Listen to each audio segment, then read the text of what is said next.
Yes, hello my dear friends, how you all are? So hopefully you are fine. और आपका जो exam है अभी बीपीएससी का बिल्कुल करेक्ट गया होगा, अच्छा गया होगा, ऐसा मैं आशा करता हूँ। तो आप लोग हमें बहुत वेट कर रहे थे, बता रहे थे सर क्या है सॉल्यूशन बताओ ज़रा डिटेल में। तो अभी मैं पेपर 5 का लेके आ रहा हूँ, अभी से जस्ट मतलब मान लो 10 मिनट के बाद हमारा पेपर 6 का भी सॉल्यूशन आ जाएगा। तो पहले चलो हम लोग पेपर 5 को देखते हैं। देखो बिफोर स्टार्टिंग द सेशन में बता दूँ पेपर 5 ईजी था दोस्त, मैकेनिकल के पॉइंट ऑफ व्यू से देखूं, इनफैक्ट आप बोल सकते हो काफ़ी इजी था। लेकिन अगर आप बात करोगे पेपर 6 का जो सॉल्यूशन अभी जस्ट इसके बाद आपको मिलेगा, हाँ मतलब जितना ये इजी था उससे ज़्यादा टफ इसको बना दिया गया पेपर 6 को, है ना। अनएक्सपेक्टेड था, मतलब अगर 1 घंटा में कैसे बच्चा इतना क्वेश्चन कर पाएगा, वो भी इस टाइप का न्यूमेरिकल जो पेपर 6 था बहुत खतरनाक था। लेकिन चलो हम लोग पेपर 5 में आज मैं क्या करने वाला हूँ दोस्त, इस सेशन में हम 2 चीज़, एक तो हर का मैं डिटेल्ड सॉल्यूशन दूंगा और साथ ही साथ 2 से 3 ऐसा क्वेश्चन है दोस्त जिस पे आप ऑब्जेक्शन कर सकते हो। हालांकि एक बात और है, जब आप ऑब्जेक्शन करोगे तो क्वेश्चन हटेगा ही, क्योंकि जो ऑप्शन है इनकरेक्ट है, तो इसका कहीं ना कहीं उसका भी उसको फायदा हो जाएगा जो आपका क्या बोलते हो मतलब जो एक्सपीरियंस वाला है, they will get the more advantage of that one. But चलो हम लोग स्टार्ट करते हैं, देखते हैं कौन कौन सा क्वेश्चन है जिसमें हम ऑब्जेक्शन कर सकते हैं। विथ प्रूफ मैं दिखाऊंगा और साथ ही साथ आप ये भी एनालाइज कर सकते हो कि आप कितना पास हो करेक्ट आंसर। मैं एक बात बता दूं, जो भी मैं आंसर देने वाला हूं इसका सब प्रूफ भी मैं दूंगा, कहां से लिया गया है, क्या है आंसर, ठीक है। और मोर प्रोबेबली जो आंसर किया आएगा इसी से मिलता जुलता आएगा, except 2-3 question which was confusing question और जिसको हटाया जा सकता है, इसको हम प्रूफ के साथ देखेंगे, ठीक है। तो चलो दोस्त स्टार्ट करते हैं। ऐसे ही आपको मिला होगा, है ना, ऐसे ही क्वेश्चन पेपर आपको मिला होगा, सारा जो आपने देखा होगा सारा चीज आप देखे होंगे, और क्वेश्चन 50 मार्क्स ऑल दैट, ये था आपका क्वेश्चन पेपर जो भी 19 जुलाई को हुआ है, उस दिन की बात है। देखो पहला क्वेश्चन ये हमारे पास सेट आई था, आप देख लेना अपने अनुसार, अलग अलग सेट था आपका, तो ये हमारे पास आई था, ठीक है। मैं थोड़ा सा करूंगा, मैं इसी क्वेश्चन पे एनालिसिस कर रहा हूँ, इसीलिए मैं कलर कौन सा चूज करूँ यार जो इस पे थोड़ा अच्छा चले। ये चलेगा नहीं सर, ये कलर नहीं चलेगा, तो कौन सा कलर चलेगा, ये चलेगा, हाँ ये चल सकता है सर, ठीक है चलो fine. So my dear friends, हल्का सा मैं इसका थिकनेस बढ़ा लेता हूँ, ज्यादा करूँगा दिक्कत है। ये पहला क्वेश्चन रहा आपके स्क्रीन पे दोस्त, क्या है पहला question, an economizer is fitted with boiler too। ये क्वेश्चन आई थिंक बहुत इजी क्वेश्चन था, सबने किया होगा। Heat the fuel of low calorific value, heat the air entering the fire grate, heat the feed water by exhaust flue gases, increase the steam pressure. So my dear friends, इसका जो correct answer हो जाएगा, आप भी जानते हो इकोनॉमाइजर का जो मेन काम होता है ये होता है heat the feed water by exhaust flue gases. अगर बात करोगे heat the flu gases of low calorific value, ये किस डिवाइस का होता है, तो एक होता है हमारे पास फ्यूल प्री हीटर। क्या होता है, फ्यूल प्री हीटर होता है, ये आपको बेसिकली कैलोरिफिक वैल्यू बढ़ाने का काम आता है। Heat the air entering the fire great, तो इसके लिए हम लोग एयर प्री हीटर के यूज करते हैं, न कि हम इकोनॉमाइजर की यूज करते हैं, ठीक है। तो इकोनॉमाइजर की जो यूज करते हैं basically heat the feed water by exhaust flue gases, तो हमारे पास चेन्नई जो है ये करेक्ट जवाब हो जाएगा, C4 Chennai is the right answer.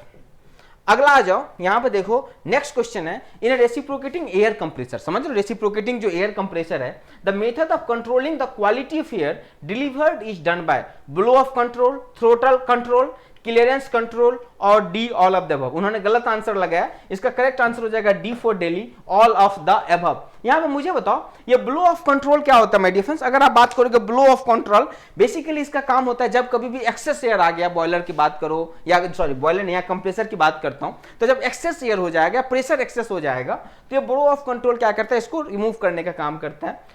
Throttle control की जो बात करते हो, ये जो हमारे पास एक्स्ट्रा एयर है उसको आने से रेस्ट्रिक्ट करने का काम करता है या रोकता है। क्लियरेंस की बात करोगे, क्लियरेंस तो आप समझ ही रहो, जो गैप होता है मतलब सिलेंडर को क्लियरेंस वॉल्यूम को चेंज करने के लिए होता है। तो ये हम सारे को करके हम सभी से इसको हम क्या कर सकते हैं, चेंज कर सकते हैं। तो हमारा आंसर हो जाएगा D for Delhi, all of the above. अगला क्वेश्चन आ जाओ, ये question reheat cycle essential in steam power plant, ये पास आपके पास 4 ऑप्शन है। यहां पे मैं देख रहा हूं कुछ कोचिंग है, कुछ और आंसर दे रहा है, कोई बी दे रहा है, कोई सी दे रहा है ना, कोई। देखो दोस्त पहली बात समझो, रीहीट साइकिल इफिशियंसी बढ़ा भी सकता है, किसकी, स्टीम पावर प्लांट की बात हो रहा है, मतलब रैंकाइन साइकिल की बात हो रहा है, समझ रहे हो। तो रीहीट जो है ये इफिशियंसी बढ़ा भी सकता है, घटा भी सकता है, ये डिपेंड करेगा प्रेशर रेशियो पे, इस प्रेशर रेशियो पे करेगा कि किस पे हम इसको रीहीट किए हुए हैं। तो ये जो है ना इंक्रीज द बॉयलर इफिशियंसी, ये सही नहीं है, दैट इज कंडीशनल, ये हो भी सकता है, नहीं भी हो सकता। बहुत ज्यादा मैं देख रहा हूं ए बी में लगा रहा हूं, गलत जवाब है।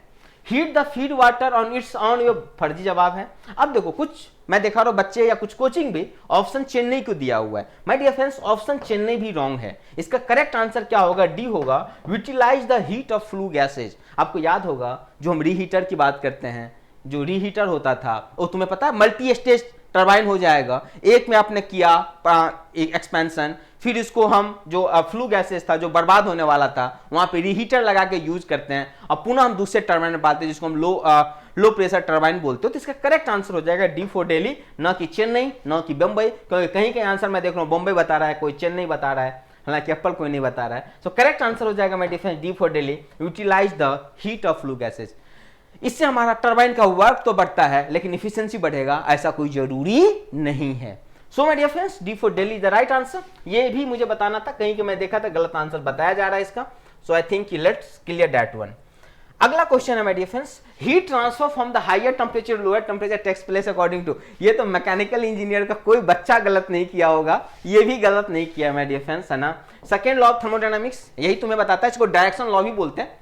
यही तुम्हें डायरेक्शन के बारे में बताता है कि हीट का फ्लो हाई टू लो होगा। ये इनफैक्ट आप बोल सकते हो फर्स्ट लॉ का लिमिटेशन भी है, क्योंकि वो डायरेक्शन की बात ही नहीं करता है। That talk only about the quantity. They are not going to talk about anything about the direction. यही लॉ है जो डायरेक्शन की बात करता है। तो डायरेक्शन हमें यहीं से पता चलता है। करेक्ट आंसर इसका बी हो जाएगा और होपफुली ये सबने सही लगाया होगा। अगला क्वेश्चन है, all of the following factor promote detonation in SI engine except. Option A है higher compression ratio, high self ignition temperature of fuel, advance spark timing, और हमारे पास ऑप्शन डी है इंक्रीज इनलेट प्रेशर, है ना, increase inlet pressure. 1 second, थोड़ा chair ले लूं। Increase inlet pressure and the temperature of charges. मुझे बताओ दोस्त इसका क्या आंसर हो जाएगा? क्या हो जाएगा इसका आंसर? पहली बात बताओ सर, ये डिटोनेशन होता क्या है, थोड़ा इसके बारे में बात करते हैं। देखो दोस्त, डिटोनेशन या नोकिंग की जो बात करते हो ना, वो होता क्या है, जैसे मान लो हमारे पास ये पिस्टन सिलेंडर अरेंजमेंट है दोस्त, समझ रहे हो क्या? हमारा पिस्टन सिलेंडर अरेंजमेंट है, इसमें तुम्हारा सपोज करो एएफएम भरा हुआ है, एयर फ्यूल मिक्सचर भरा हुआ है। इसमें आपका क्या है दोस्त? एएफएम, एयर फ्यूल मिक्सचर है, सपोज करो भरा हुआ है, ऐसा इंजन की बात कर रहे हैं। जब मैं इसको कंप्रेस करता हूँ ना दोस्त, जब मैं इसको कंप्रेस करता हूँ ना, तो आपको नहीं लगता है कि इसका प्रेशर और टेम्परेचर बढ़ेगा? अरे दोस्त लग रहा है कि नहीं, बोलो ना। जब किसी भी चीज को जब आप दबाओगे, कंप्रेस करोगे, तो उसका प्रेशर टेम्परेचर बढ़ेगा कि नहीं बढ़ेगा? हाँ सर बढ़ेगा, बढ़ेगा सर। और जब ये हमारा पिस्टन यहाँ चला जाता है ना सर, तो ये जितना गैस था ये छोटी सी जगह में कन्फाइंड हो जाता है सर। हाँ, प्रेशर टेम्परेचर काफी होता है सर।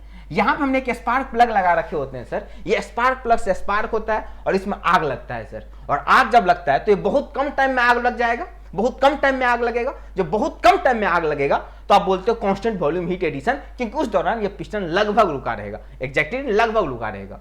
ठीक है सर, बट ये नोकिंग है सर? नहीं, ये नोकिंग नहीं है। तो नोकिंग क्या है सर? नोकिंग ये था दोस्त, जब मैं उसको कंप्रेस कर रहा था दोस्त, है ना, उसका प्रेशर टेम्परेचर राइज हो रहा था। कहीं ऐसा हो गया कि यहाँ पे जो टेम्परेचर है ना, इतना राइज हो गया कि अपने आप इग्नाइट हो गया, उसको स्पार्क का जरूरी ही नहीं पड़ा। मतलब यहाँ पे टेम्परेचर इतना राइज हो गया कि अपने आप इग्नाइट हो गया, और इग्नेट होने के बाद एक फ्लेम बना लेगा इस तरह से, और इधर से जो फ्लेम आ रहा था ऐसे ऐसे एक फ्लेम आएगा और ये टकराएगा।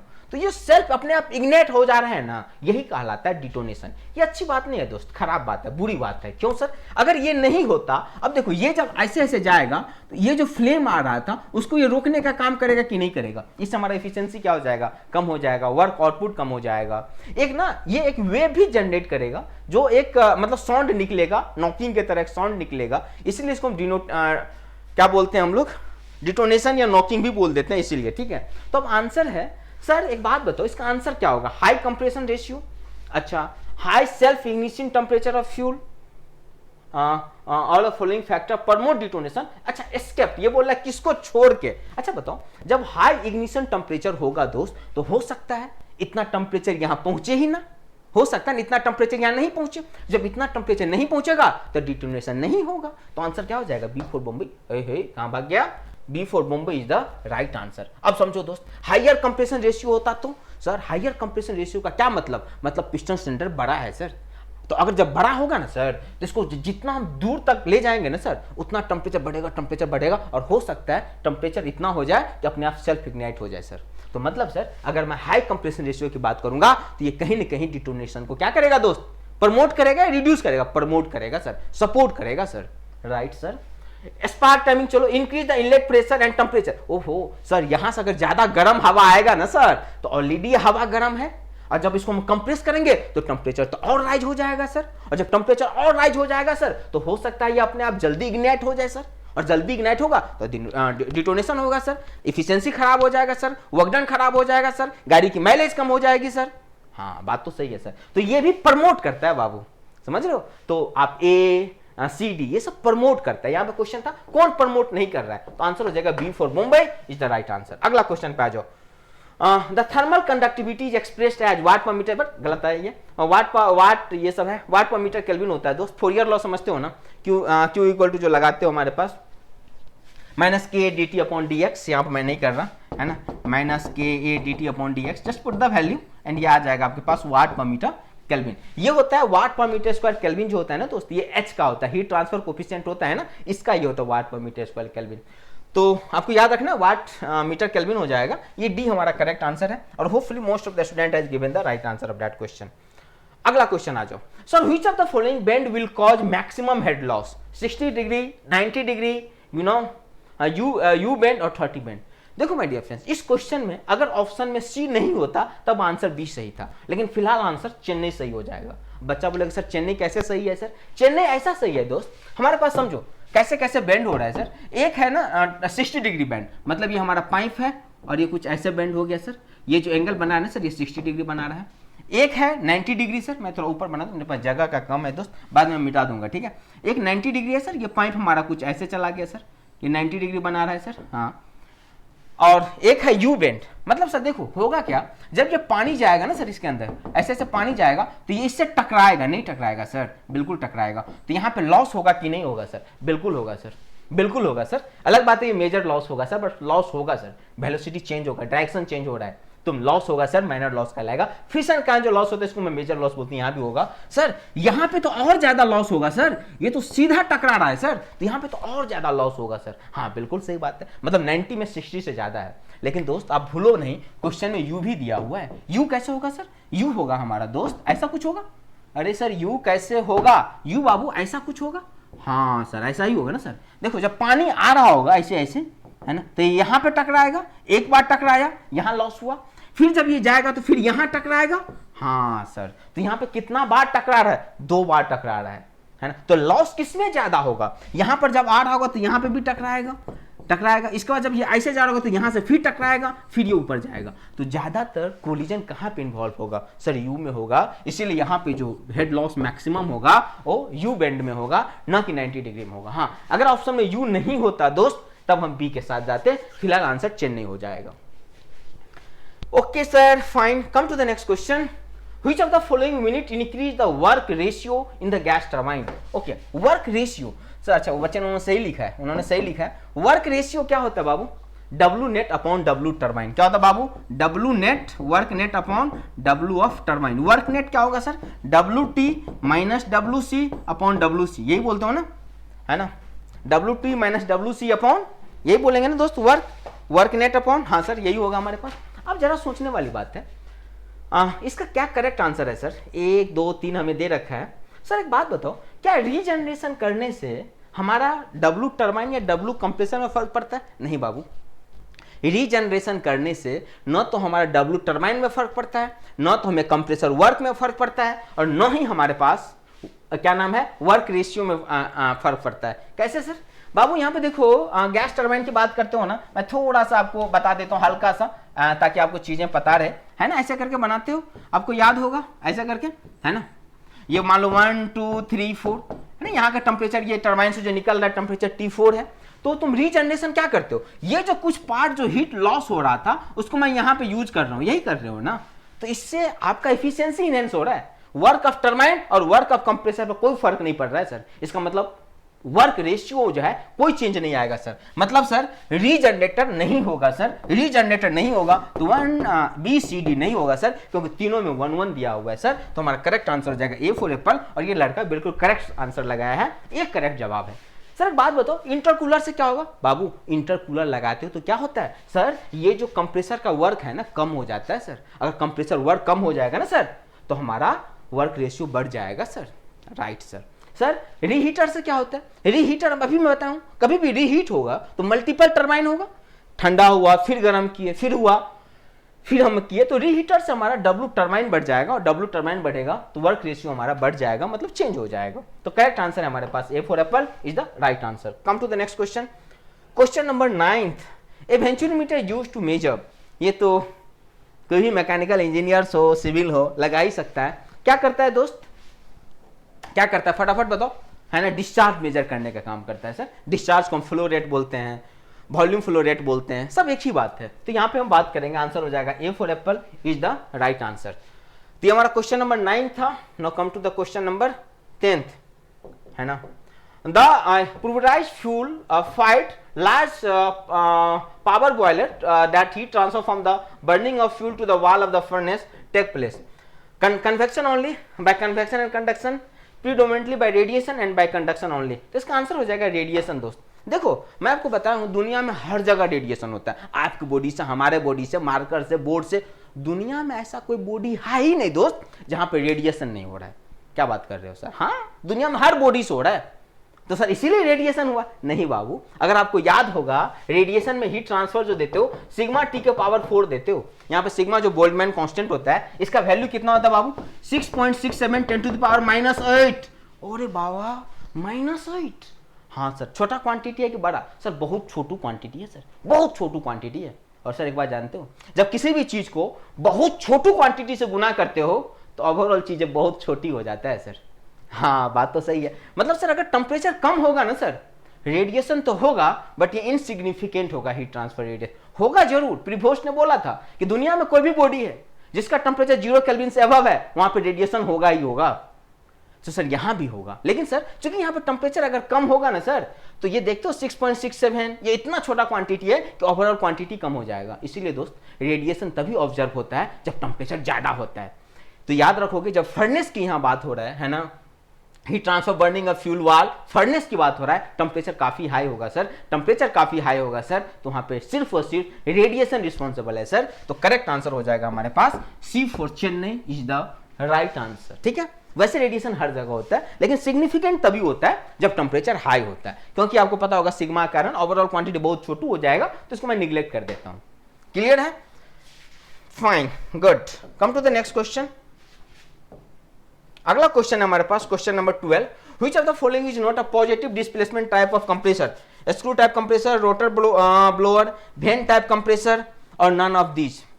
ठीक है, सबसे पहली बात आप पूछोगे सर एक बात बताओ ये पॉजिटिव डिस्प्लेसमेंट होता क्या है? सर बाद में हमें आंसर बताना, पहले तो आप मुझे ये बताओ ये पॉजिटिव डिस्प्लेसमेंट होता क्या है सर, है ना? देखो दोस्त इसमें ये भी कंफ्यूजिंग क्वेश्चन है। पहले समझो पॉजिटिव डिस्प्लेसमेंट क्या है। देखो पॉजिटिव डिस्प्लेसमेंट टाइप मैं उसको बोलता हूं दोस्त जहां पे मैं एयर को लेता हूं और एक छोटा सा वॉल्यूम में इसको मैं कम, जैसे ये चीज देखो ना, जैसे हम रेसिप्रोकेटिंग की बात करता हूं, यहां पे हुआ ना बाबू, मान लो यहां पे हमारा पिस्टन सिलेंडर अरेंजमेंट है, यहां से हमारे पास मतलब एयर आ रहा है, राइट? तो अगर जब ये नीचे जाएगा तो इसके अंदर पूरा एयर भर जाएगा। हाँ सर भर जाएगा सर। जब ये यहां पे आएगा ना तो इसमें पूरा एयर भर गया, समझ लो। अब हम इसको कंप्रेस किया तो ये जो वॉल्यूम ऑफ एयर था इसको मैं जब कंप्रेस करूंगा तो एक छोटू सा वॉल्यूम में पूरा कन्फाइंड हो जाएगा। हाँ उसी को बोलते हैं बाबू, that is called positive displacement. और ये जब हाई प्रेशर हो जाएगा बाद में कोई मेरा डिलीवरी वाल्व होगा, इस डिलीवरी वाल्व में मैं इसको भेज दूंगा और जहां पे हमें एयर को डिलीवर करना होगा ये चला जाएगा। That is the meaning of positive type of compressor. Sir इसमें S2 टाइप ये देखो, ये हमारा कौन सा था? Reciprocating compressor is a positive type of compressor. S2 type compressor is a positive type. Rotor blower, अच्छा सुनो यहां पर उन्होंने बोल दिया ब्लोअर।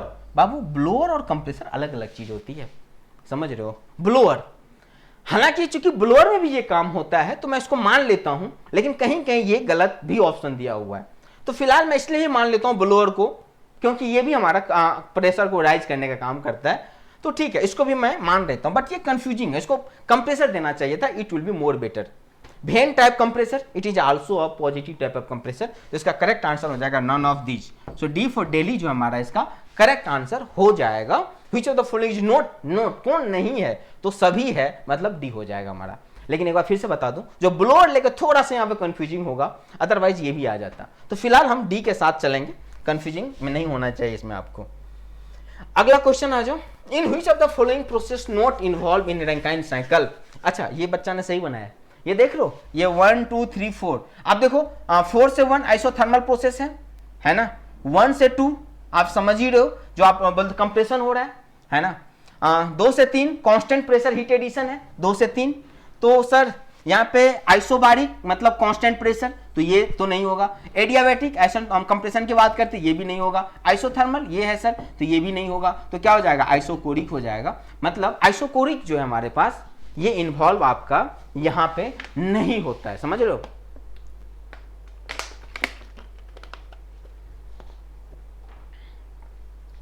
ठीक है, तो आप बोलोगे सर आइसोकोरिक यहां पे नहीं होगा, तो बी हमारे पास सही जवाब है इसका। अगला question,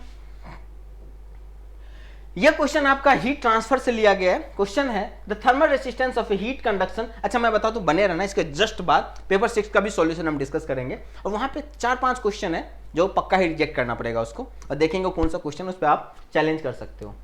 sphere of radius R1 R2 right, thermal conductivity, ये तो आपको पता होगा यार, R2 माइनस R1 अपन 4 पाई के R1 R2 होता है, तो इसका डी है, करेक्ट आंसर है। आर थर्मल आ जाएगा, थर्मल कंडक्टिविटी ऑफ मटेरियल जो हो जाएगा R2 माइनस R1 अपॉन 4 पाई के R1 R2। आई थिंक ये सबने किया होगा सही, कोई दिक्कत नहीं है। अगला क्वेश्चन है a floating body in stable equilibrium when. अच्छा मैं उसके लिए दोस्त, जो अगर आप ITI का वाइस प्रिंसिपल का तैयारी कर रहे हो, तो आपके लिए भी इंपॉर्टेंट है दोस्त, यहाँ से आपको क्वेश्चन दिख सकता है आपके एग्जाम में। So floating body in stable equilibrium when, देखो एक बात याद रखो, स्टेबल इक्विलिब्रियम, कोई भी चीज फ्लोट करता है, कभी भी स्टेबल इक्विलिब्रियम तभी आएगा दोस्त जब उसका सेंटर ऑफ ग्रेविटी नीचा होगा। जब मैं बात करूंगा फ्लोटिंग बॉडी के केस में, तो सेंटर ऑफ ग्रेविटी नीचा होना चाहिए मेटा सेंटर से, और जब मैं बात करूंगा कोई बॉडी जब सिंक है, यानी कि सबमर्ज बॉडी की मैं बात करूंगा, तो centre of gravity centre of buoyancy से नीचे होगा, तभी स्टेबल होगा।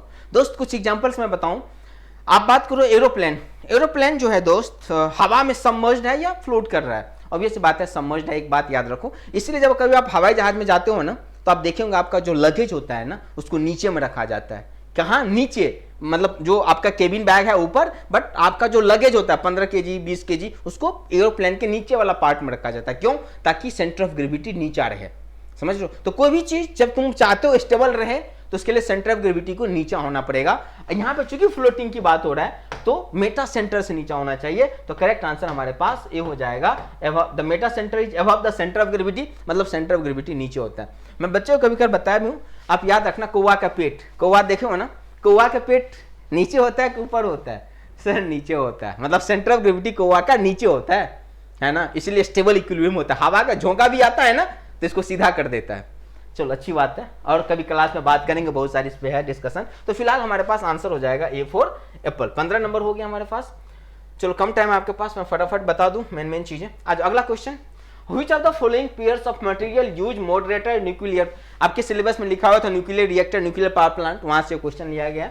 हैवी वाटर एंड बेरिलियम हो जाएगा उसका आंसर दोस्त, मतलब C4 चेन्नई जो है इसका सही जवाब है। ये बच्चा ने भी C4 चेन्नई को सही जवाब लगाया है। अगला क्वेश्चन आ जाओ, ये क्वेश्चन ऑब्जेक्शनेबल है। क्यों सर, क्यों ऑब्जेक्शनेबल है, मैं बताता हूं। For super saturated adiabatic flow through a nozzle the pressure P volume V are related by the expression. कुछ जगह मैं देखता हूं उन्होंने ऑप्शन ए को दिया हुआ है आंसर, जो कि गलत है दोस्त। कुछ बी को लगाया है, कुछ सी को लगाया है, हालांकि डी को किसी ने लगाया। सबसे पहले बताओ सर, ये सुपर सेचुरेटेड एडियाबैटिक फ्लो होता क्या है सर, बाद में कुछ बताना आंसर पे, पहले तो मुझे यही बताओ कि what do mean by that, what do mean by super saturated adiabatic flow. Super saturated adiabatic flow nozzle की बात हो रहा है सर, क्या होता है दोस्त, छोटी सी बात याद रखो, ये हमारे पास नोजल है प्यारा सा, है ना, एक छोटू सा हमारा नोजल है दोस्त, है ना। अब इसके अंदर हमारा स्टीम फ्लो कर रहा है ना, ये हमारे पास इधर से हम क्या डाल रहे हैं दोस्त, इधर से मैं स्टीम डाल रहा हूं, फिर हमें वर्क निकलता है। अब देखो होता क्या जनरली, ये जब स्टीम जाता है ना, क्या काम है दोस्त, नोजल का काम क्या है, नोजल का काम होता है प्रेशर को कम करके वेलोसिटी को बढ़ाना, मतलब काइनेटिक एनर्जी बढ़ाना। जब मैं यहाँ पे बात करता हूँ, अगर मैं स्टीम नोजल की बात करूँ तो स्टीम नोजल क्या करता है? स्टीम नोजल बेसिकली क्या करता है, जो स्टीम है उसका हीट लेके, उसका एनर्जी लेके, समझ रहे हो, प्रेशर कम करके वेलोसिटी को क्या करता है? बढ़ाने का काम करता है, मतलब वेलोसिटी को इंक्रीज करने का काम करता है, राइट। तो सर होता क्या है, जब ये स्टीम हमारा अंदर जाता है दोस्त, तो धीरे धीरे इसका प्रेशर टेम्परेचर फॉल होता है। जैसे जैसे ये आगे जा रहा है, pressure as well as temperature क्या हो रहा है? फॉल हो रहा है, बट वेलोसिटी क्या हो रहा है सर? बढ़ रहा है। बट वेलोसिटी क्या हो रहा है सर? बढ़ रहा है, राइट सर, ठीक है सर, ठीक है। यही कहलाता है सुपर सैचुरेशन? नहीं बाबू, ये नहीं कहलाता है। अब एक बात बताओ, जब ये अंदर जा रहा है वैसे वैसे प्रेशर कम हो रहा है, टेम्परेचर कम हो रहा है, और प्रेशर टेम्परेचर कम होगा तब ये कंडेंसेशन इसका स्टार्ट हो जाएगा। आप देखिए कि नहीं मेरे दोस्त, ठंडा के मौसम में आपने देखा होगा अपने गांव के अंदर, जब ठंडा का मौसम होता है वाटर कंडेंस होकर नीचे गिरा रहता है द्वीप पे, है ना, घास पे देखते हो। यही प्रोसेस यहां भी होगा। जब ये अंदर जाएगा प्रेशर टेम्परेचर डाउन होगा, प्रेशर टेम्परेचर डाउन होने से पहले यहां पे जो स्टीम है ये अंदर में जाके वेपर में बदलने की कोशिश करेगा, लिक्विड स्टेट में जाने का कोशिश करेगा, राइट। बट सर दिक्कत क्या है? दिक्कत तब है अगर मान लो ये प्रोसेस इतना फास्ट हो गया, ये प्रोसेस इतना फास्ट हो गया कि स्टीम को वेपर में बदलने के लिए समय ही नहीं दिया। मतलब सर यहां पे एक्सपेंशन तो हुआ, बट एक्सपेंशन इतना फास्ट हुआ, एक्सपेंशन इतना ज्यादा फास्ट हो गया कि प्रेशर टेम्परेचर कम होने के बावजूद भी ये स्टीम जो है लिक्विड स्टेट या वेपर में कन्वर्ट नहीं हुआ सर। वही कंडीशन कहलाता है सुपर सैचुरेशन। समझ में आ गया क्या? बोलोगे सर जनरली क्या होता है? अगर मैं सैचुरेशन की बात करूं कि जैसे प्रेशर टेम्परेचर फॉल होता है, ये उसके सैचुरेशन टेम्परेचर के बराबर, ये उससे कम आ जाता है, यहां पे ये कंडेंस होने लगता है, कोई दिक्कत नहीं है। दिक्कत तब है सर जब ये इतना फास्ट में एक्सपेंशन होता है सर, यहां पे pressure temperature saturation pressure temperature से भी कम हो जाता है, लेकिन फिर भी ये कंडेंस नहीं होता है, स्टीम स्टेट में रहता है सर, है ना। कंडेंसेशन होना तो चाहता है बट हो नहीं पाता है सर, वही स्टेट कहलाता है सुपर सैचुरेशन। और सर इसका दिक्कत है सर, जब सुपर सैचुरेशन होगा तो यहाँ पे एक वेव जनरेट हो जाएगा दोस्त। जब कभी भी सुपर सैचुरेशन होगा यहाँ पे वेलोसिटी भी हमारा क्या हो जाएगा? कम हो जाएगा, डिस्चार्ज भी कम हो जाएगा, वही स्टेट सुपर सैचुरेशन कहलाता है। अब याद रखना, जब हम सुपर सैचुरेशन के लिए मैं जब बात करता हूं दोस्त, इन केस जब मैं सुपर सैचुरेशन की बात करता हूं तो जो n इक्वल टू होता है ये होता है 1.4 इन केस ऑफ ड्राई एयर। मैं डी लिख देता हूं, ड्राई एयर मैं वैल्यू लाया था, है ना। n इक्वल टू 1.13 होता है in case of super heated state, किसमें? Super heated. और n इक्वल टू जो है माय डियर फ्रेंड्स ये वैल्यू वेरी करता है 1.135 से लेके 1.15 तक in case of super saturated. In case of super saturation n की वैल्यू 1.13 से लेकर 1.15 तक होता है। तो सर ऑप्शन में तो दोनों दिया हुआ है, that's why that question is objectionable. ये आपको बुक में मैं दे दूंगा रेफर, ये इसको ऑब्जेक्शन किया जा सकता है, इसका आंसर बी भी सही हो सकता है और चेन्नई भी सही हो सकता है, both are the correct answer.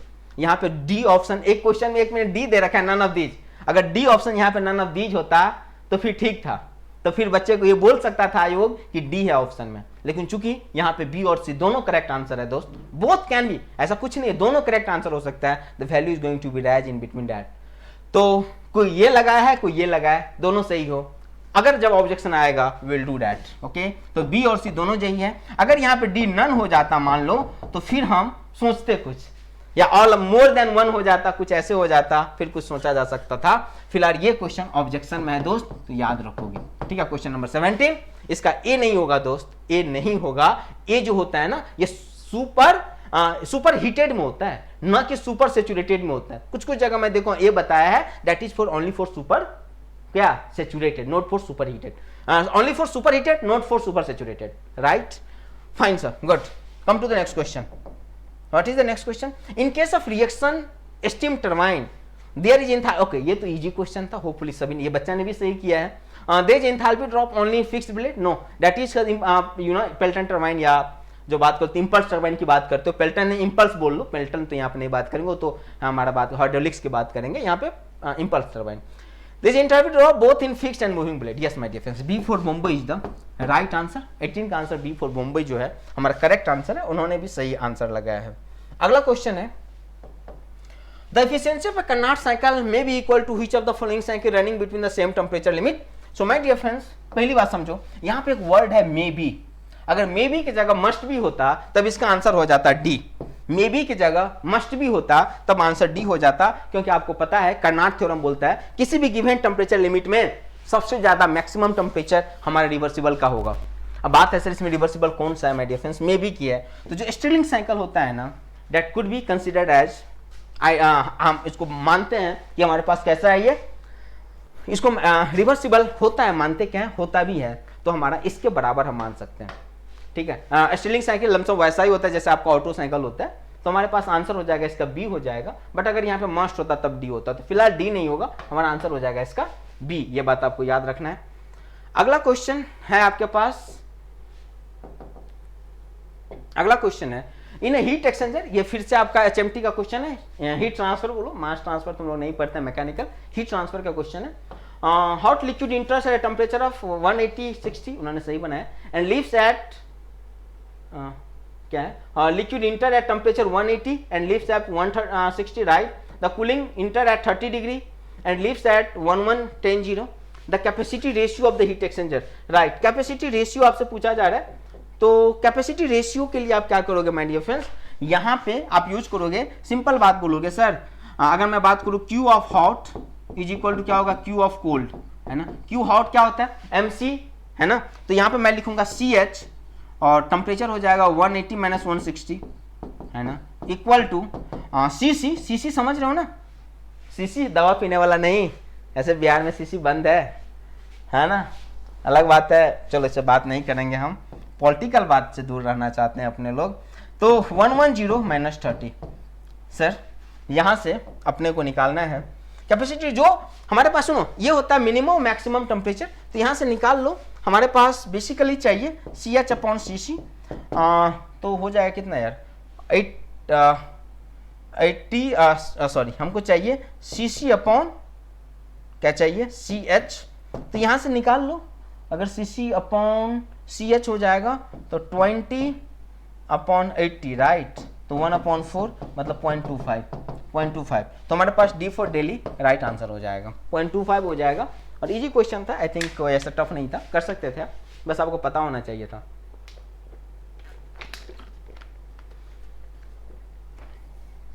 चलो टाइम कम है, 6 का भी सॉल्यूशन करना है, और भी क्वेश्चन है क्या, है ना। ये जो होता है ना दोस्त, हमेशा याद रखना, कैपेसिटी रेशियो होता है ना, C minimum upon C maximum होता है, C minimum upon C maximum, या उसको बोल सकते हो जिसका C मिनिमम वहां पे हीट लॉस ज्यादा, अरे बाबा बोलो CH, this is delta T, this is delta T, right ना, and this is also delta T, तो किसका डेल्टा T, देखो यहां पे डेल्टा T कम है मतलब CH ज्यादा है बाबू, यहां पे डेल्टा T ज्यादा है मतलब CC कम है, तो ये होता ही हमारे पास ये, तो यहां से आप याद रख सकते हो C minimum upon C maximum is called capacity ratio, याद रखोगे, ठीक है। चलो good, you guys are really good student. Now come to the next question, sir the draught in locomotive boiler पुराने ट्रेंड में यूज होता था दोस्त, अब तो नहीं हो रहा है। एक बात, ये ड्रॉट क्या होता है सर, ड्रॉट देखो बाबू, ड्रॉट ना इस तरह से एक प्रेशर डिफरेंस हम क्रिएट करते हैं ना, जो प्रॉपर हवा और कंबसन जो हो रहा है उस फ्यूल का प्रॉपर फ्लो होते रहे। अगर प्रॉपर हवा नहीं जाएगा तो कहीं पे भी बात करोगे वहां पे प्रॉपर कंबसन नहीं होगा, तो फिर आपको बहुत ज्यादा लॉस है। तो ड्रॉट बेसिकली एक ऐसा तरीका है, नेचुरली भी करते हैं, आर्टिफिशियली भी होता है, मैकेनिकली भी हम कर सकते हैं, मतलब हम लोग भी बनाते हैं, आर्टिफिशियली भी होता है और नेचुरली भी हम लोग बना सकते हैं। आर्टिफिशियल हो गया और एक नेचुरल तो खुद ही होता है, आर्टिफिशियल हम लोग बोलते हैं, इसको मैकेनिकल ड्रॉट भी बोलते हैं। तो ड्रॉट बेसिकली एक ऐसा है जिसमें हम क्या करते हैं, इस तरह से प्रेशर डिफरेंस क्रिएट करते हैं ताकि हवा, ऑक्सीजन और फ्लू जो कंबसन गैस है उसका फ्लो कंटिन्यूअस अपना होता रहे। तो सर किससे करते हैं, देखो दोस्त अगर बात करोगे तो कभी कभी हम चिमनी को भी यूज करते हैं, स्टीम जेट भी यूज करते हैं, फैन भी यूज करते हैं। अब है सर ये बात कर रहे हैं लोकोमोटिव बॉयलर, तो लोकोमोटिव बॉयलर में दोस्तों चिमनी होता है ना बहुत छोटू सा होता है, देखिए बॉयलर बहुत छोटू सा चिमनी होता है, तो उससे ड्रॉट क्रिएट करना मुश्किल है, तो चिमनी तो नहीं होगा, गलत लगा है सर। सेंट्रीफ्यूगल फैन और स्टीम जेट की बात करो, ये लोकोमोशन तो फर्जी है, कुछ होता भी नहीं है, तो बच्चे कंफ्यूज करेगा ए और बी में। माय डियर फ्रेंड्स जब आप बात करोगे लोकोमोटिव के लिए, इसके लिए हम लोग स्टीम जेट का यूज करते हैं, स्टीम बनता है उसी को मैं यूज करता हूं for the purpose of draught in case of locomotive boiler. तो आंसर हो जाएगा इसका B4, Bombay is the right answer. आगे आ जाओ next, in window air conditioning the expansion device used is thermostatic expansion device, float valve, automatic expansion valve, और capillary tube, तो ये तो आपको सबको पता होगा, आपके घर में भी अगर एसी लगा होगा तो आपने देखा होगा।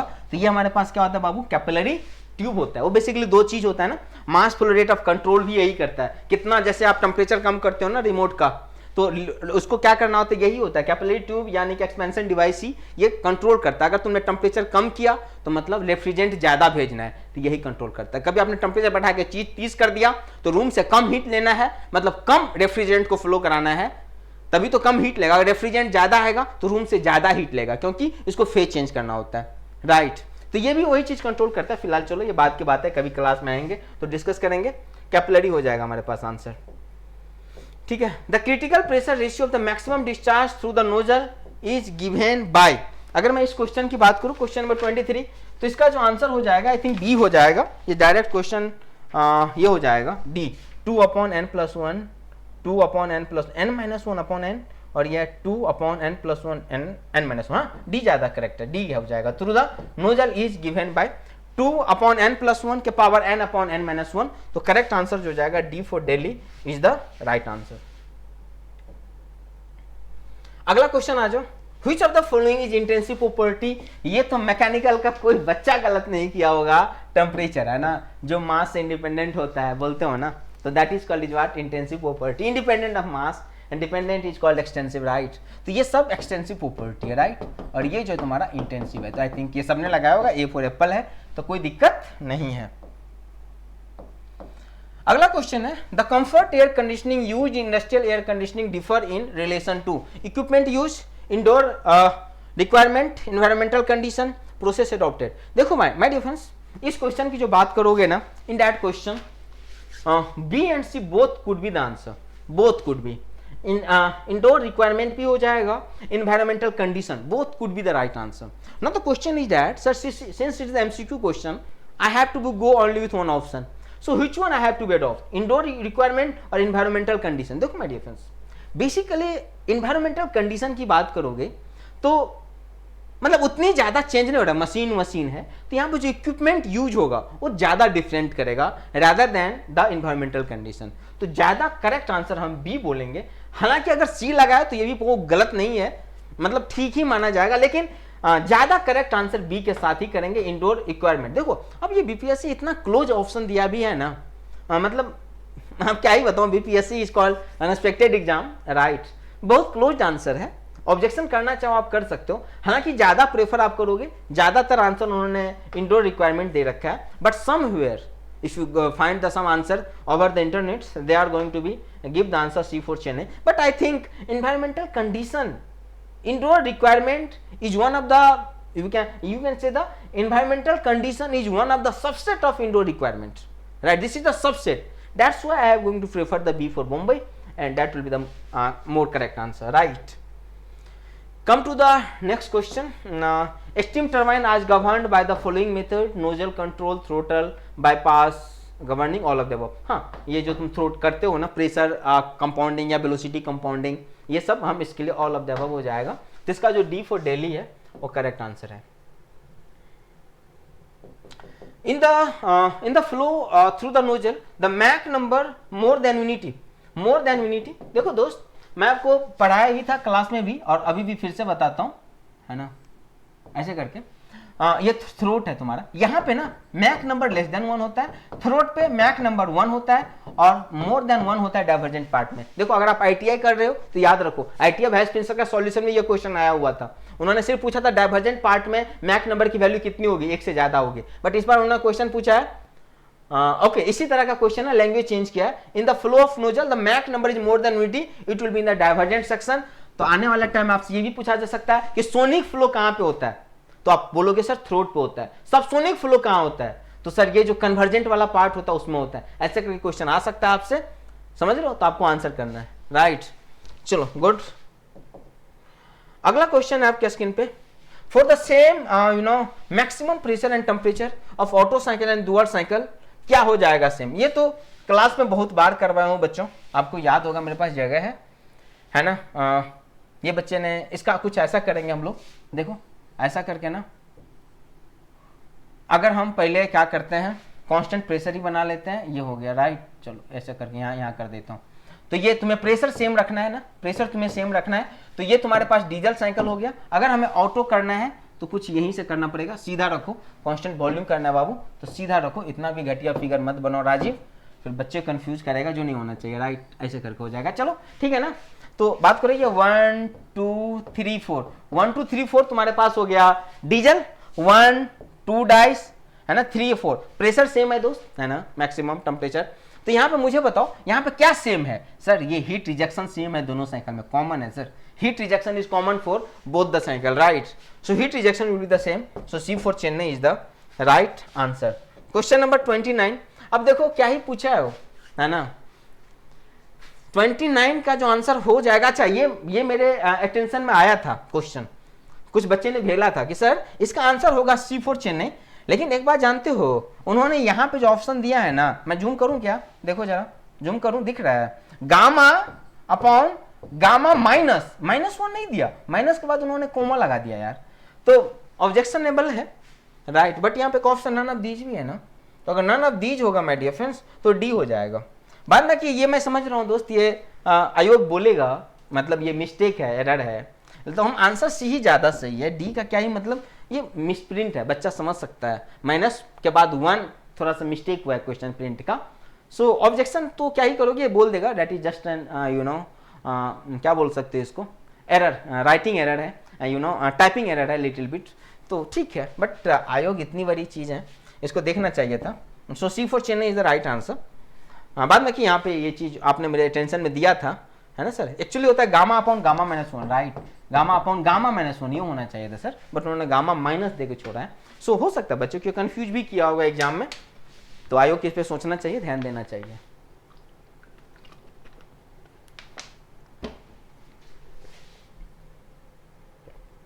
ओके फाइन, चलो अगला question, humidity ratio given in terms of partial pressure of dry air water vapour. देखो आपने पढ़ा होगा जो ह्यूमिडिटी रेशियो होता है ओमेगा, ये 0.622 है ना, PB upon PT minus PB, और पीटी माइनस पीटी क्या होता है बाबू, याद है, पीटी इक्वल टू होता है PA plus PB, right, this is the total pressure is equal to partial pressure of individual constituents, so total pressure जो atmosphere का equal to partial pressure of dry air plus water vapour, water vapour बहुत बहुत बहुत कम है, तो आप बोल सकते हो सर यहाँ पे आप पीए को क्या मैं पीटी अपॉन, तो इसको तुम पीए भी लिख सकते हो ना बाबू, इसको क्या लिख सकते हो पीए भी, तो करेक्ट आंसर हो जाएगा A for apple 0.622 PB upon PA या 0.622 PB upon PT minus PB is also the same answer, so A is the right answer here given, right. Come to the next question, the energy release in the fusion of U25 molecules approximately, ये आप ये क्या बताओ, ऐसे data पूरा रटने वाली बात है, हालांकि इसका 200 MeV हो जाएगा, इलेक्ट्रॉन वोल्ट करके EV हो जाएगा 200 MeV। एक बात मैं ऐसे आपको बता दूं, अगर आप ITI की प्रिंसिपल यूज कर रहे हो, ITI वाइस प्रिंसिपल की भी तैयारी कर रहे हो, याद रखना 1 ग्राम कितना, 1 ग्राम U235 जो होता है ना, U235, ठीक है, 1 ग्राम U235 उतना एनर्जी रिलीज करता है जितना 450 टन्स ऑफ कोल करता है, याद रखना ये डाटा थोड़ा सा, मतलब 450 टन ऑफ कोल जलाओगे जितना एनर्जी आपको मिलेगा मेरे दोस्त, सिर्फ 1 ग्राम की कीमत क्या जानोगे, सिर्फ 1 ग्राम अगर हमारे पास U235 है, ये अगर उसकी मास 1 ग्राम डीके हो जाएगा तो इतना एनर्जी मिल जाएगा। इसीलिए आप देख रहे हो अभी हर जगह, अभी आपने पता होगा ये भी युद्ध भी हुआ था ना जी, कहाँ ईरान में और इजराइल में, ये इनरीच कर रहा था यूरेनियम को, समझ रहे हो, 4-5% तक हम लोग इनरीच करते हैं for the power production, domestic purpose के लिए जो पावर करते हो, लेकिन आपको 80-90% करना पड़ेगा अगर उसी को आपको बम बनाना है। 2-3% इनरीच कर लेंगे तो हमारे पास अपना काम चल जाएगा, जो हम यूज करते हैं पावर प्लांट, राइट। तो ये बात भी आप याद रखोगे, थोड़ा इंटरेस्टिंग फैक्ट था, तो मैं सोचा चलो शेयर कर देता हूँ, अगर बात हो रही है तो बात दूर तक जाना चाहिए, है ना। सो फेनोमेना, ओहो सर अगेन आ गया सुपर सैचुरेशन, बड़ा लगाव है यार उसको सुपर सैचुरेशन से। Phenomena of super saturation occurring in the nozzle cause reduce velocity at exit, बिल्कुल सही जवाब है सर, बिल्कुल सही जवाब है। Increase in discharge, okay, increase Danish fraction and entropy, all of the above. My dear friends, if you think about reduce velocity at exit, increase in discharge. देखो reduce velocity at exit करेगा, है ना, जब मैं आपको बताया ना super saturation जब होगा ना, तो चूंकि फास्ट कंडेंस हो रहा है ना, तो फास्ट कंडेंस होने के मतलब फास्ट एक्सपेंशन होने के कारण प्रॉपर कंडेंस नहीं होता है, कंडेंस नहीं होने के कारण यहाँ पे चॉकिंग कंडीशन आ जाता है दोस्त, चौक की तरह हो जाता है, तो वेलोसिटी रिड्यूस होगा, ये बात सही है। इंक्रीज इन डिस्चार्ज, अब खुद बात बताओ डिस्चार्ज क्या होता है, एरिया इंटू वेलोसिटी होता है सर। डिस्चार्ज क्या होता है बाबू, एरिया इंटू वेलोसिटी। सर एक बात बताओ, जब वेलोसिटी कम होगा तो डिस्चार्ज क्या होना चाहिए सर, कम होना चाहिए। और एक बात और सर, यहाँ पे एरिया तो और भी कम है सर, तो डिस्चार्ज तो और कम होना चाहिए, मतलब दूसरी बात गलत है सर। इंक्रीज इन डिस्चार्ज ये बात सही नहीं है सर, सोचने वाली बात है, क्योंकि वेलोसिटी कम हो रहा है सर। जब हम सुपर सैचुरेशन की बात करेंगे उस दौरान वैसे तो बढ़ता, अगर सुपर सैचुरेशन ना होता तो बढ़ता, लेकिन उस दौरान कम हो जाता है सर, कंपैरेटिवली कम हो जाता है, तो रिड्यूस वेलोसिटी सही बात है। इंक्रीज इन डिस्चार्ज गलत बात है। Increase in drainage fraction and the entropy, drainage fraction क्या था बाबू, increase in drainage fraction, increase in drainage fraction and entropy, मतलब ड्रेनेज फ्रैक्शन को ये बढ़ाएगा और इंट्रोपी को भी क्या करेगा, बढ़ाएगा, चौक हो जाएगा, चौक होने के कारण उसका इंट्रोपी जो हमारा बढ़ जाएगा, ड्रेनेज फ्रैक्शन भी बढ़ जाएगा, तो चेन्नई भी हमारा करेक्ट जवाब है।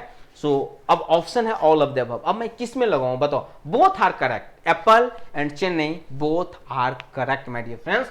Now the question is that what should I take, that's why I have told you that is another question which can be goes to the objection, which you can put to the objection because both are all the correct. Some of the institute is going to give the answer increase in discharge. No my dear friends, that is not happening, actually discharge is going to be reduced. So the correct answer no one, D should be A and C. If the option is A and C then I will go with that, but ये अगर all of the above करें तो ये बात सही नहीं है, specially in case of super saturation. तो देख लेना that can be goes to the objection, तो आपको देखना है ये। आ जाओ अगला क्वेश्चन पे चलते हैं अपने लोग। The ratio of inertia force to viscous force, sir ये तो बच्चा बता देगा, Reynolds number Fi/Fv is known as Reynolds number. अगला question, working fluid of a closed gas turbine should have high, what should be high my dear friends. Option A specific volume, adiabatic exponent, molecular weight, thermal conductivity. What should be the correct answer? What do you think? So some of the students came to me and they were telling, sir, thermal conductivity will be the right answer, but my dear friend, that is the wrong answer. Now the question is why sir, why this is wrong? Working fluid of a closed gas turbine. अब बताओ, आप turbine यहाँ पे देखोगे थोड़ा सा, मैं अगर आपको बनाऊं, यहाँ पे मेरे पास जगह है क्या, जगह की कमी है दोस्त। ये गलत डायग्राम बनाया हुआ लड़का ने, जिसने बनाया गलत डायग्राम बनाया हुआ। मैं थोड़ा इसको यहाँ से इरेज करता हूँ, इधर मैं आपको दिखाता हूँ डायग्राम। तो इसका करेक्ट आंसर क्या होगा सर, करेक्ट आंसर हो जाएगा B for Mumbai is the right answer, B for Mumbai is the right answer. क्यों सर बी फॉर मुंबई क्यों सही जवाब है दोस्त, इसलिए सही जवाब है। अगर आप पीवी या टीएस डायग्राम की मैं आपको दिखाऊं, टीएस डायग्राम है ना, तो मेरे दोस्त ये होता है 1 2 3 4 राइट, है ना। अगर मैं पूछूंगा कि मुझे बताओ वर्क क्या होगा, वर्क ऑफ टरबाइन, तो आप सिंपली बोल सकते हो सर ये हो जाएगा, अगर मुझे लिखना है H3 माइनस H4, यानी कि मैं बोल सकता हूं सर CP C और T3 माइनस T4, ये बोल सकता हूं sir T3 minus T4। Sir एक बात बताओ, अगर हमारा CP ज्यादा हो ना सर, अगर हमारा C ज्यादा हो ना सर, तो एक बात बताओ कहीं ना कहीं हमको ज्यादा वर्क मिलेगा। हाँ सर, सी अगर ज्यादा होगा सर तो ज्यादा वर्क मिलेगा, बस उन्होंने स्पेसिफिक हीट की तो बात ही नहीं किया ना सर, स्पेसिफिक हीट की बात नहीं किया। अगर सी तो स्पेसिफिक हीट है ना sir at a constant pressure, हाँ सर है, बट उन्होंने ऑप्शन नहीं दिया। लेकिन मेरे दोस्त आप एडियाबैटिक इंडेक्स अगर आप जानते हो गामा, तो ये होता है CP/CV राइट। तो अगर सर CP बड़ा होगा तो कहीं ना कहीं गामा भी ज्यादा होगा सर, और जब गामा ज्यादा होगा सर, गामा ज्यादा है मतलब CP ज्यादा है, CP ज्यादा है मतलब हमें ज्यादा वर्क मिलेगा। तो आप क्या पसंद करना चाहोगे मेरे दोस्त, working fluid of A close cycle turbine should have what should be high, तो sir adiabatic exponent should be high. If this is high, the meaning is that the CP is higher, meaning is that I am getting the more work. If I am getting the more work, that is good, right? So B for Bombay is the right, note about D and rest all are, you have to go through with the option B for Bombay. Next question, bomb calorimeter is used to determine, क्या, हाँ ये सही है यार, है ना। Liquid और हमारा सॉलिड होता है ना, इसका जो सीवी होता है कैलोरिफिक वैल्यू होता है, उसको चेक करने के लिए हम लोग बॉम्ब कैलोरीमीटर को यूज करते हैं right. So D for Delhi is the right answer. Come to the next question. Question is that in aqua ammonia and lithium bromide water absorption refrigeration system the refrigerant are, अरे sir ये question में answer छुपा हुआ है question में answer, हाँ तो और क्या, क्वेश्चन में आंसर है।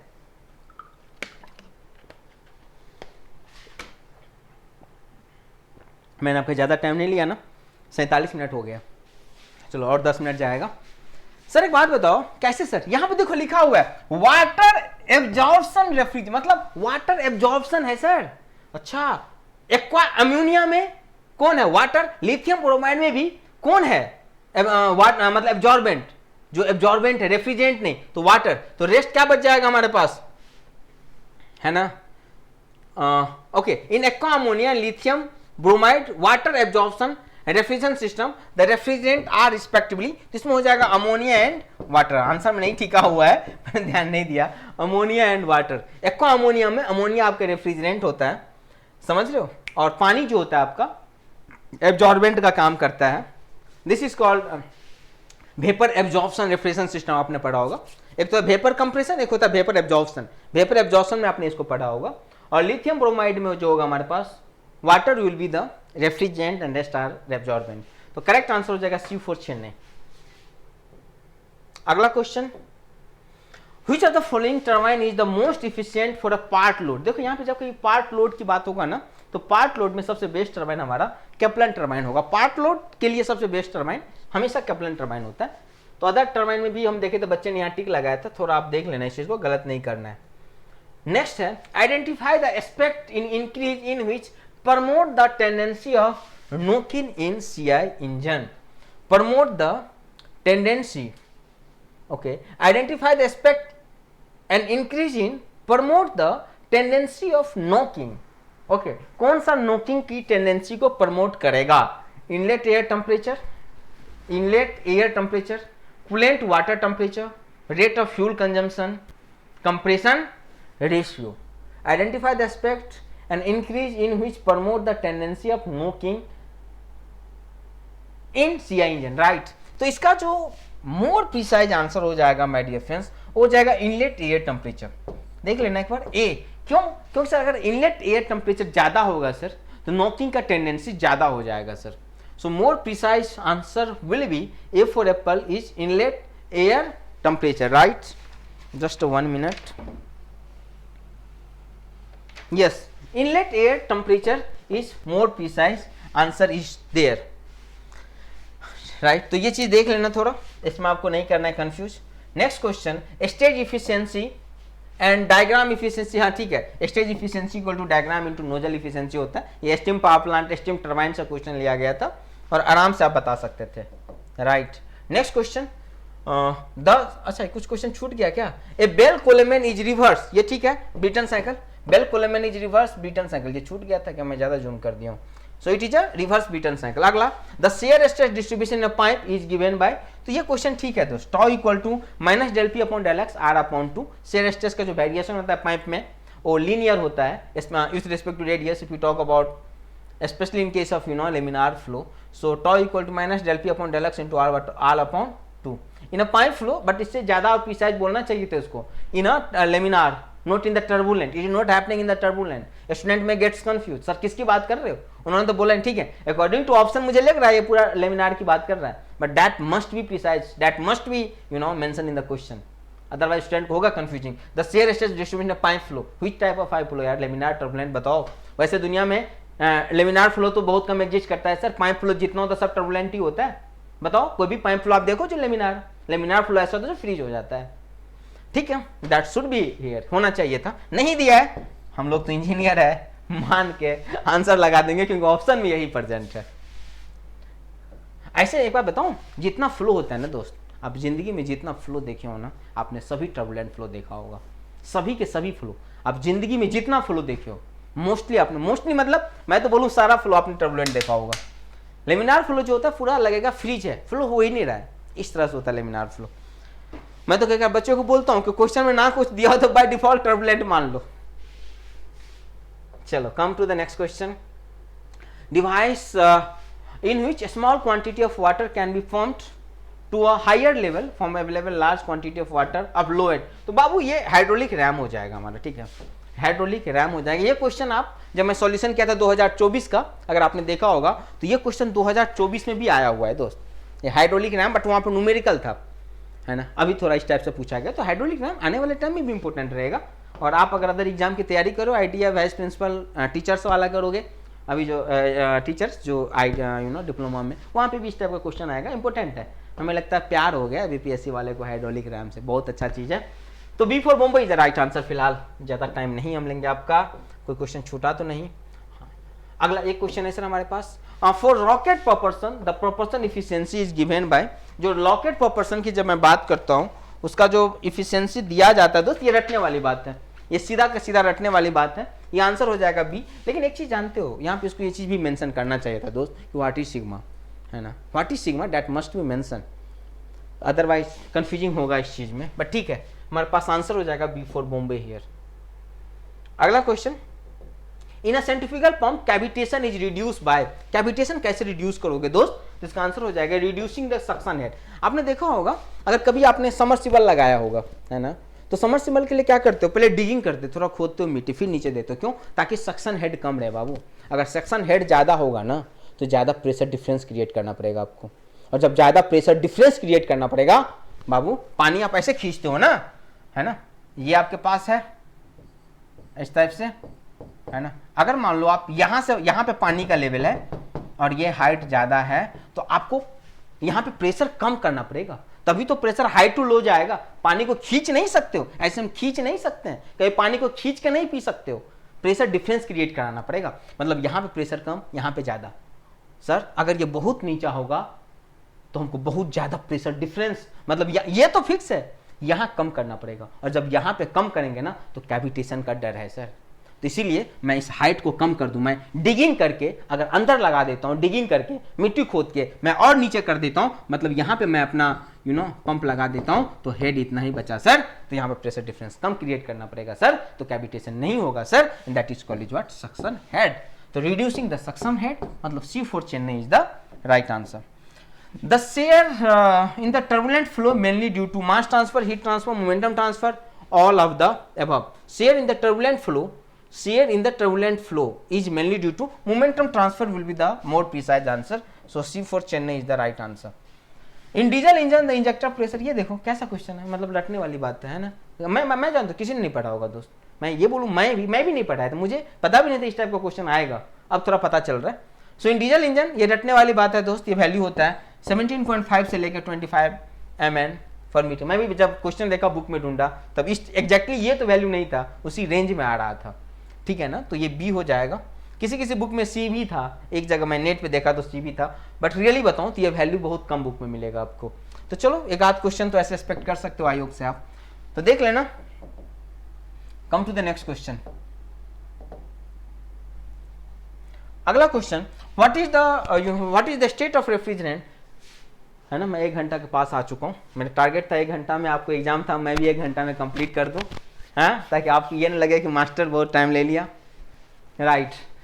What is the state of refrigerant before and after the expansion valve, which valve, expansion valve in vapour compression system. क्या होता है बाबू वेपर कंप्रेशन सिस्टम, राइट। अगर आप देखोगे, मैं इधर बना दूँ या इधर बना देता हूँ, चलो ये देखो, हाँ, अगर आपको याद होगा ऐसे ऐसे ऐसे हे ऐसे 1 2 3 4 बाबू, यहाँ पे 3 पे है ना, ये 3 ये कंटिन्यूस नहीं होना चाहिए, डॉटेड लाइन होगा, क्योंकि ये थ्रोटलिंग है ना, इरिवर्सिबल प्रोसेस होता है ना हमारा, so it should be dotted line there like that, okay okay okay okay, और लाइक दैट। तो सर एक बात बताओ, in the state of refrigeration before and after the expansion valve, before and after, तो यहां से एक्सपेंशन वाल्व पे आएगा 3 पे, तो बिफोर क्या है, before is what, saturated liquid, and after क्या है, वेरी वेट वेपर, ये वेट। तो आंसर हो जाएगा A for apple is the right answer. इसका आंसर क्या हो जाएगा, A for apple is the right answer. Next question, in multi-stage axial flow compressor with equal temperature rise in all the stage, the pressure ratio will be the remains constant. Pressure ratio, अगर temperature change नहीं हो रहा है तो pressure ratio क्या रहेगा, same रहेगा, तो इसका आंसर हो जाएगा D for Delhi, multi stage axial flow compressor. मैं एक बात बता दूं, हम एसएससी जेईई सीरीज स्टार्ट कर रहे हैं दोस्त, question through practice through questions, या और बोल सकते हो आप मतलब परफेक्शन थ्रू क्वेश्चन। ये हम बैच यहाँ पे यूट्यूब पे ही चलेगा, तो आप सब्सक्राइब कर लो। अभी कोई ऐसा पेड बैच नहीं है, यूट्यूब पे ही चलेगा सारा सेशन, हम आएंगे आपके लिए लेके, टेक्निकल नॉन टेक्निकल बोथ, और ITI बैच प्रिंसिपल का भी मैं आपके लिए लेके आ रहा हूँ, दोनों पेपर का, ठीक है। तो आप इस हमें से जुड़ना मत भूलना। नेक्स्ट क्वेश्चन है हमारे पास, jet work on the principle of momentum on the basis works on the conservation of momentum. जितना भी जेट इंजन है, रैम जेट वगैरह की बात करो, works on the principle of conservation of momentum. Wrecks in steam turbine static, अच्छा ये question 2 बार आ गया था, रिएक्शन टर्बाइन, एक क्वेश्चन फिर भी देखा था, यही क्वेश्चन घुमा के, मतलब एक क्वेश्चन 2 बार आ गया, तो आपको 4 नंबर का फायदा हो गया 2 नंबर का, तो आंसर हो जाएगा A for Apple, reaction turbine. तो इस तरह से माय डियर फ्रेंड्स 1 घंटा 1 मिनट 16 सेकंड में ले लिया। So thank you and hopefully आपने अच्छा किया होगा, है ना। ये कुछ क्वेश्चन है, इफ यू वांट ऑब्वियसली आप कमेंट करो, I will give the resources and you can make a comment once the window will open. अगर बीपीएससी ऐसा होता है कि वो चैलेंज के लिए आपको टाइम देता है, भाई आपको पता है टीचर्स वगैरह की एग्जाम हुआ था उसमें दिया था, होपफुली आपको भी देगा। So we can reach the objection, and yes, I will give the sources. Don't worry, it's my duty. I will share the sources from which how you can use the objection. Just after the session, my dear friends, I am going to come with the detailed solution of paper 6. But ये मत सोचना कि sir ये 1 घंटा में कर देंगे. It will take time, my dear friends, because lot of numericals, lot of things are there. So it will take little bit longer time. So after that I will meet. Okay. Thank you. Good luck, and yes, don't forget like, share, and subscribe. Thank you all.